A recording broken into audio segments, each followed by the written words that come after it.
So why use Numbers?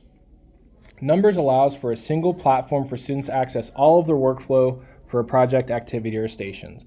So based on just those simple things that I showed you on this last tab, there's an almost infinite amount of things you can do for project workflow, stations, different activities. One of the ones that we did with our biology team recently was we took data that they had got from our learning management system called Schoology, where they took a practice EOC, and this was the data from the practice EOC. We took those numbers, as you can see right here, and what we've done is we've put them into this spreadsheet. So we typed in all the numbers. The students did this on their own. They typed in all their numbers from the data that they got.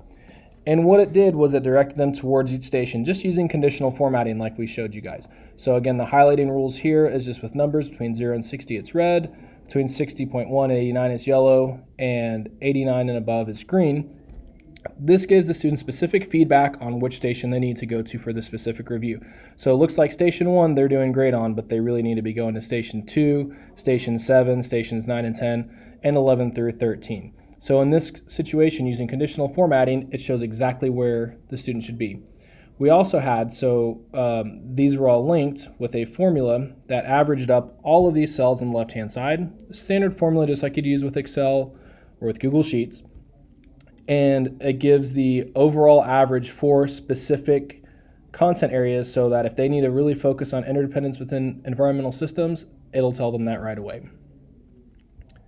The other thing is it's a good method for using a whole management for a project. So within this one, the chemistry teacher I worked with was looking at doing a project-based learning for gas laws. So we talked about using Deflategate as an option, and within all the top row here, I screenshotted this one for you guys, but there's the social contract, problem with pressure, what about temperature, the pump function correctly, and the conclusion.